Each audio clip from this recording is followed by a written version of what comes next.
Michael Turner strolled aimlessly through the chilly city park, his hands shoved deep into the pockets of his tailored coat. Despite his billionaire status, he looked anything but fulfilled. The memory of his daughter Emily, who had vanished 2 years ago, weighed on him every moment. His efforts, deploying private investigators, issuing public pleas, funding missing children's charities, had yielded nothing. Today had been another fruitless meeting with the investigators, leaving his hope thinner than the autumn air around him. As Michael turned a corner, his eyes caught a figure huddled on a park bench. A homeless woman, wrapped in layers of tattered clothing, shivered as she clutched a cardboard sign, "Anything helps." Her gaunt face and hollow eyes spoke of a life far removed from his own. Michael hesitated. Normally, his contributions to the less fortunate were filtered through his foundation, a structured effort far removed from personal interaction. But something about this woman struck him, a mixture of despair and defiance. He walked to a nearby food truck, purchased a sandwich and a coffee, and approached her. "Here," he said, extending the food. "It's not much, but it's warm." The woman stared at him with wary eyes, as though weighing his intentions. Slowly, she reached out and took the offerings. "Thank you," she muttered, her voice rough but sincere. Michael nodded and was about to leave when she added, "Not everyone is lost forever, you know." The words stopped him mid-step. He turned back, but the woman had already focused on her meal, offering nothing further. Puzzled but too drained to question her cryptic remark, Michael continued his walk home, chalking it up to coincidence.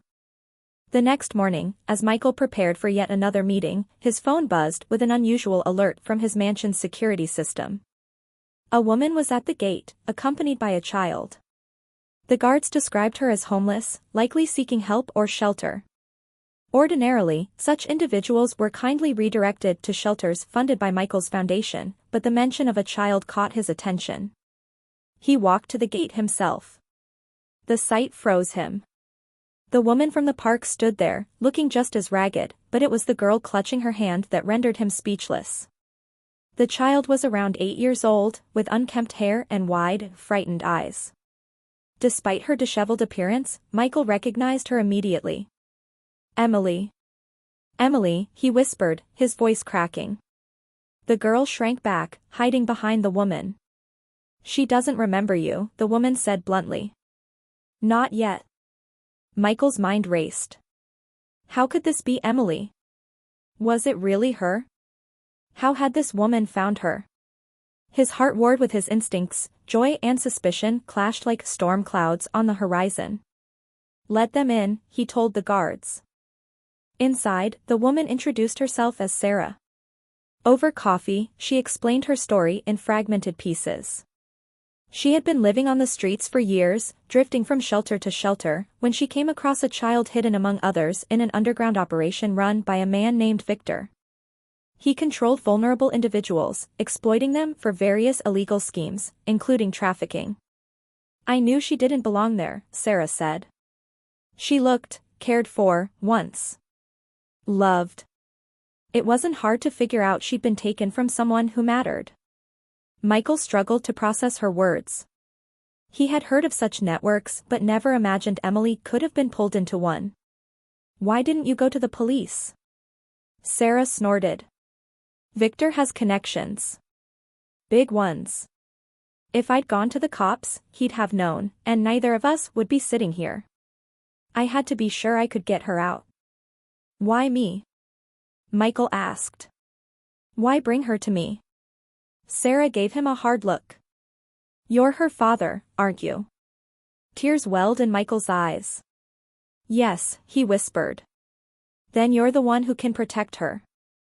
Emily, however, remained distant. She clung to Sarah and recoiled from Michael's attempts to connect with her. Her confusion was evident, she didn't recognize him, didn't understand the lavish surroundings of her supposed home. Michael, though desperate to believe, knew he needed proof. A private DNA test confirmed what his heart already knew, the girl was his daughter. But questions still loomed like shadows. How had she survived? Why didn't she remember him? And most of all, who was this Sarah? "You need to be careful," Sarah warned him one evening. "Victor won't let this slide." He's powerful, and he'll want her back. Michael frowned. Why? What use could she be to him? Sarah didn't answer immediately. Sometimes it's not about the person. It's about the leverage. Despite her cryptic warnings, Michael began to investigate Sarah's story. The pieces aligned with what little he already knew about trafficking rings, but her vagueness bothered him. Why hadn't she revealed herself sooner? Why had she been near his home? Still, he couldn't ignore the bond Emily seemed to share with her. Sarah had protected Emily when he couldn't. For now, he had to trust her, though unease gnawed at him. That night, Michael tucked Emily into bed in her old room. She didn't resist but remained quiet, studying him with wide, curious eyes. As he turned to leave, she spoke for the first time since arriving. "Why didn't you find me sooner?" The words cut him deeply, but Michael smiled softly. "Because I never stopped looking. I'll always look for you." Outside, Sarah stood in the hallway, watching. "You have no idea what's coming," she said quietly. Michael turned to her, determination hardening his features. "Then tell me. Because I'll do whatever it takes to keep her safe." Sarah nodded. "Then you'd better be ready. Victor doesn't give up easily." And just like that, Michael realized his journey to bring Emily home had only just begun. Michael Turner sat at his desk, staring at the DNA results that confirmed the unthinkable truth. The girl in his home was indeed Emily, his daughter who had been missing for 2 years. Relief mixed with unease as he pondered the story Sarah had told him. A former private investigator turned homeless drifter, she claimed to have rescued Emily from a dangerous man named Victor, who operated an underground trafficking network. While Michael's heart wanted to believe her, his mind was skeptical. How had Emily ended up there? And why was Sarah the one to bring her back? Emily's demeanor only deepened the mystery. She seemed lost, struggling to remember her past, and clung to Sarah like a lifeline. Whenever Michael tried to talk to her, she would shrink back, her wide eyes clouded with confusion. It hurt, but he knew he had to be patient. Whatever she had endured over the last 2 years wasn't going to heal overnight. "Why doesn't she remember me?" Michael asked Sarah one evening, frustration creeping into his voice. "Trauma does strange things," Sarah replied, sipping a cup of tea in his kitchen. "When you've been through what she has, your mind protects you. Memories get buried. It's not her fault." Michael leaned back in his chair, studying her. "You seem to know a lot about this." Sarah smirked, but it didn't reach her eyes. "I used to work cases like this, finding people, exposing networks. Victor was one of my targets. He's ruthless, connected, and dangerous. When I got too close, my life fell apart. I lost my career, my home, everything. And now you're here, after all this time, with my daughter." His tone was more questioning than accusing, but Sarah stiffened. "I saw her in one of his shelters," she said quietly. "She didn't belong there. She had this light, you know? I couldn't leave her behind." Michael didn't respond immediately. He wanted to believe her, but the story seemed too convenient. Yet, Emily's presence was undeniable proof that Sarah had done something right. Over the next few days, Michael began piecing together fragments of Emily's past. She'd started to share small memories, a man with a scar, a room with no windows, the sound of children crying. Michael's heart broke with every word, but it fueled his determination to protect her. Meanwhile, Sarah grew increasingly anxious. She insisted they avoid contacting the police, warning that Victor's reach extended into law enforcement. "He has eyes everywhere," she said. "If he knows she's here, he'll come for her." "Then we need to go after him first," Michael replied, his voice hard. "I have the resources to fight this." Sarah gave him a bitter smile. "Money helps, but it doesn't fix everything. Victor's not just some thug. He's built an empire on fear and silence. You'll need more than a checkbook to take him down." Despite her warning, Michael began leveraging his resources to investigate Victor's network. His security team, with Sarah's reluctant guidance, uncovered a trail of fake charities, offshore accounts, and shell companies. Each piece painted a picture of a vast, well-organized operation designed to exploit the vulnerable and silence anyone who got too close. One evening, as Michael was reviewing documents in his study, he received a call from his head of security. "We found something," the man said. "A warehouse on the outskirts of the city. It matches Sarah's description of one of Victor's holding locations." Michael felt a surge of hope. "Can we get in?" "It's risky," the man cautioned. "We'd need someone who knows the layout." Michael turned to Sarah, who had been standing silently by the window. "Do you know this place?" She nodded slowly. "I've been there. It's one of his transit points. But it's heavily guarded. If we go in, we have to be smart." Michael didn't hesitate. "Then we'll be smart. Emily deserves answers, and Victor needs to be stopped." The plan was set in motion. Sarah, Michael, and his security team prepared for a covert operation to infiltrate the warehouse. Tensions ran high as they reviewed layouts, escape routes, and contingency plans. For Michael, it wasn't just about rescuing others trapped in Victor's web, it was about ensuring Emily's safety once and for all. But as they worked, doubts lingered. Michael couldn't shake the feeling that Sarah was holding something back. Her knowledge of Victor's operation was too precise, her involvement too personal. Late one night, he confronted her. "Tell me the truth," he said, his voice firm. "You knew about Victor long before you found Emily. What's your connection to him?" Sarah's face darkened. "I worked for him," she admitted, her voice barely above a whisper. "Not by choice. I infiltrated his network as part of an investigation, but when things went south, he blackmailed me into silence. I thought I'd never get out. Emily, she gave me a chance to make things right." Michael stared at her, torn between anger and understanding. "You should have told me sooner." "Would you have trusted me?" she asked, meeting his gaze. "You already didn't." He couldn't argue with that. As the night of the operation approached, Michael felt the weight of the risks they were about to take. He looked at Emily, who had finally fallen asleep in her bed, and vowed to himself that no matter what happened, he wouldn't let her down again. With Sarah's help, or despite it, he would end Victor's reign and ensure Emily's safety once and for all. Michael Turner sat in his dimly lit study, staring at the array of files and photos spread across his desk. Every new piece of evidence about Victor's operation painted a darker picture of a man who thrived on fear and exploitation. Despite the warm glow of the lamp beside him, the room felt cold, weighed down by the gravity of what he was uncovering. Emily's soft voice broke the silence. "Daddy, can I come in?" Michael looked up and quickly closed the folder in front of him. "Of course, sweetheart. What's wrong?" Emily hesitated in the doorway, her small frame silhouetted against the light from the hallway. "I remembered something," she said, twisting her hands nervously. "There was a man, he had a scar on his face.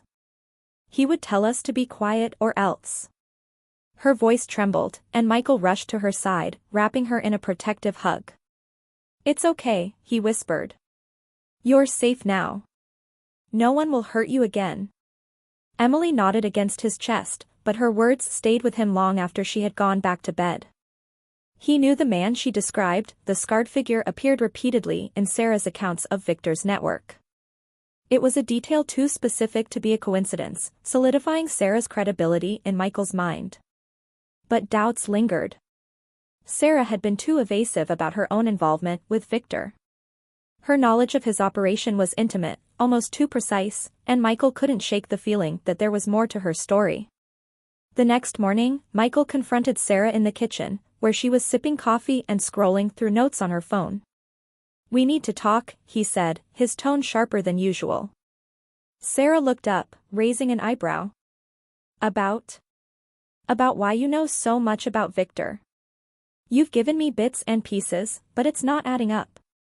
If we're going to stop him, I need the full truth." Sarah set her mug down and sighed. "I was waiting for this."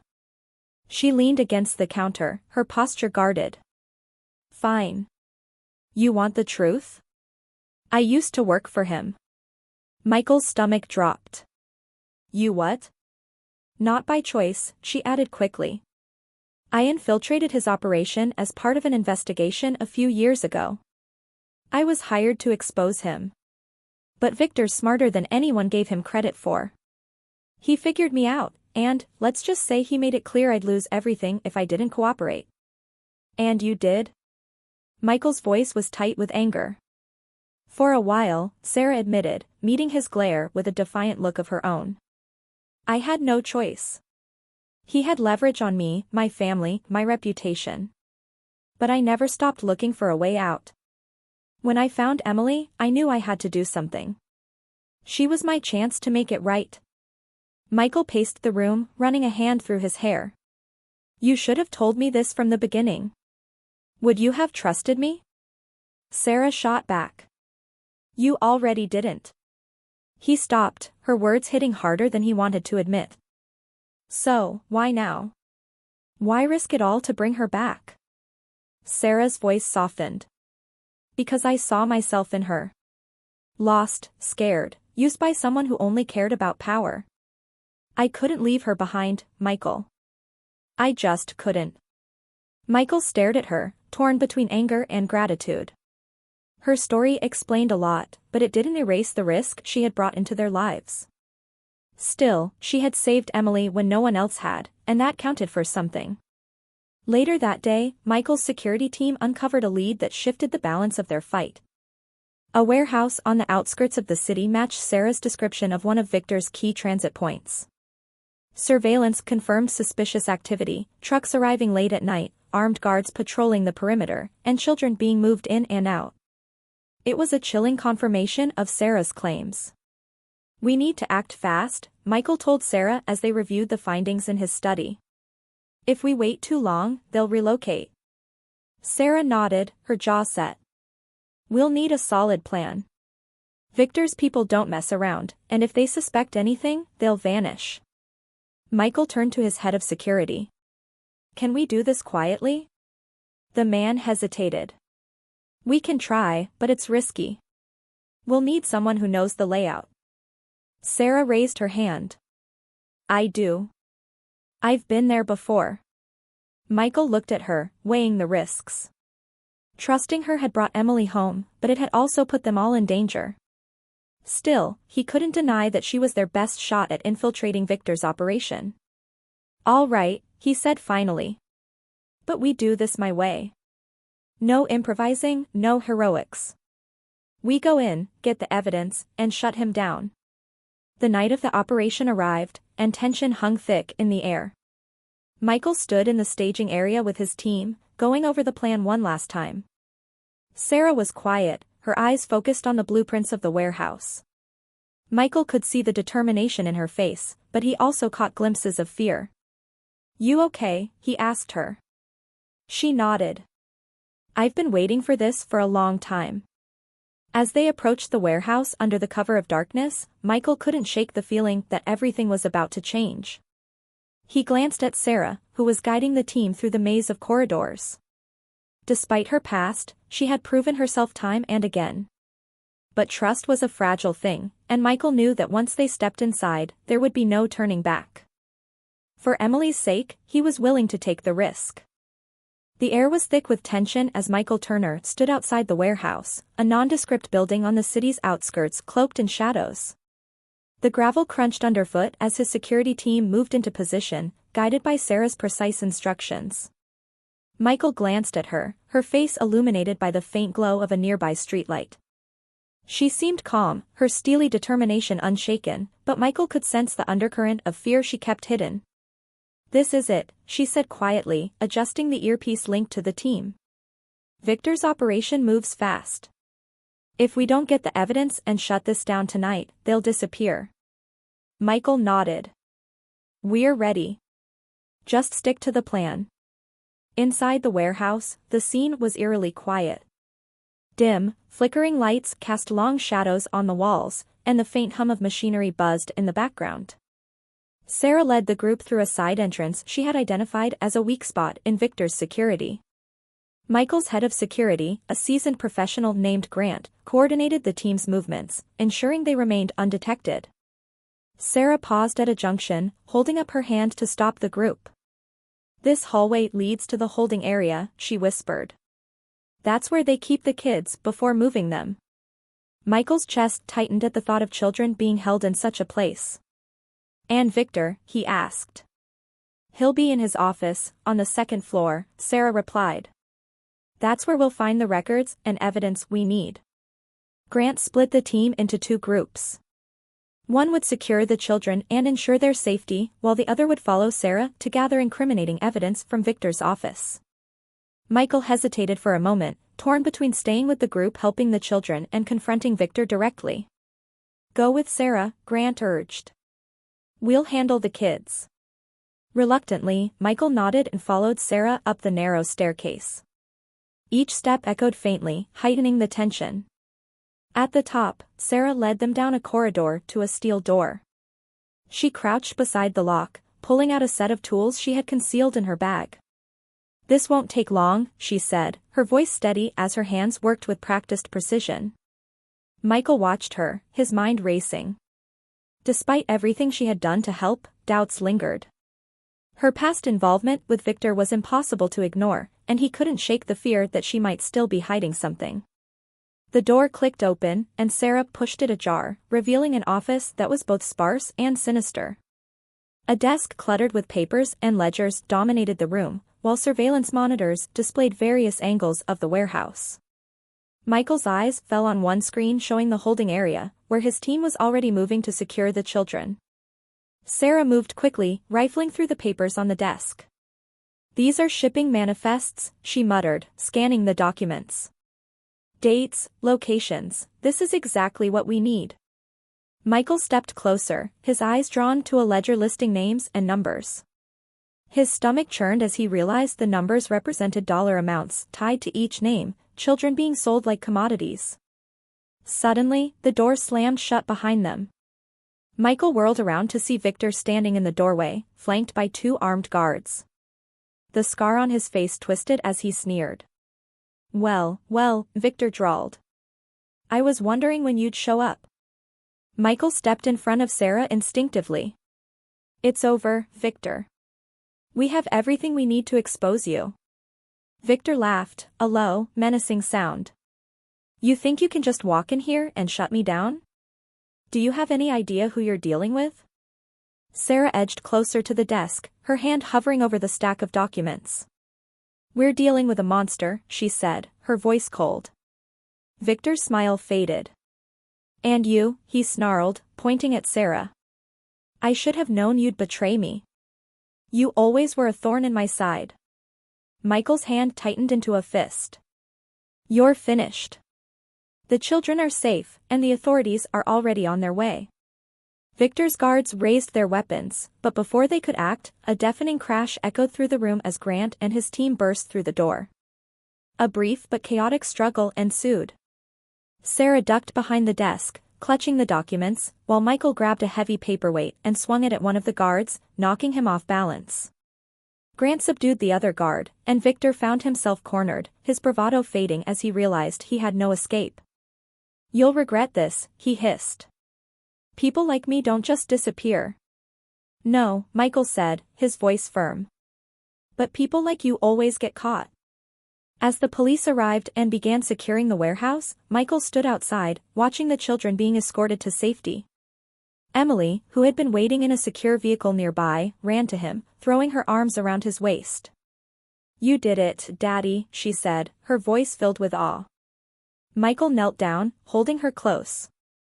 "We did it," he said, glancing at Sarah, who stood a short distance away, clutching the incriminating documents that would bring Victor's empire crashing down. Sarah met his gaze, a faint smile tugging at her lips. For the first time, Michael saw not the woman with a shadowy past, but someone who had risked everything to do the right thing. "You'll testify?" Michael asked her. "Every word," she promised. As Victor was led away in handcuffs, Michael felt a weight lift from his shoulders. The nightmare wasn't over, there would be trials, investigations, and more to uncover, but for the first time in 2 years, hope had returned. He held Emily tightly, vowing never to let her go again. The nightmare was over, but its echoes would linger for a long time. A month after the operation that dismantled Victor's trafficking network, Michael Turner stood in his office, staring out at the city skyline. Emily's laughter echoed faintly from the living room, where she played with a therapy dog, a gift from her father to help her heal. For the first time in 2 years, the house felt like a home again. Across the room, workers removed the Harrison family portraits Victor had once used as leverage over his victims. In their place, Michael had decided to hang photographs of his employees and their families, a testament to the resilience of everyday people who had helped him bring the operation to its knees. No regrets? Sarah asked, stepping into the office. Her arm was in a sling, a lingering injury from the confrontation at the warehouse. Michael turned to her, his expression softening. None about exposing Victor, he said. But maybe about the risks? Next time, I'd prefer less drama. Sarah chuckled. Drama gets results. Besides, you and Emily are safe now. That's what matters. The fallout from Victor's takedown had sent ripples through the city's elite circles. Headlines painted a vivid picture: trafficking ring mastermind faces federal charges, billionaire's daughter rescued in daring operation, and Victor's empire crumbles. Authorities discovered that Victor had ties to several prominent families, leading to a wave of arrests and financial scandals. Emily, now safe at home, was beginning to recover. Therapy sessions helped her unpack the trauma of her captivity, and slowly, she started to rebuild her bond with her father. One evening, as they sat together by the fireplace, she looked at him with wide, curious eyes. "Why did you never stop looking for me?" she asked softly. Michael pulled her into a hug, his voice thick with emotion. "Because you're my daughter. I'd have searched forever if I had to." The aftermath also brought unexpected changes for Michael's company. Inspired by the events, he implemented sweeping reforms to prioritize transparency and ethics. A new scholarship program for employees' children and an anti-fraud task force became cornerstones of his vision for chain enterprises. Employees affectionately called it the Turner Method. Sarah, true to her word, testified against Victor, ensuring his conviction. Afterward, Michael offered her a job with his foundation, leading efforts to expose and dismantle similar networks. She hesitated but eventually accepted, knowing it was her chance to finally make amends for her past. 6 months later, at a company holiday party, Michael stood beside Emily and Sarah as they celebrated with employees. The mood was light, laughter replacing the tension that had haunted them for so long. Michael raised a glass and looked at his daughter, her smile brighter than it had been in years. "To truth," he said. "To family," Emily added. Together, they toasted to a future built not just on wealth, but on trust, resilience, and integrity, the lessons they had earned the hard way.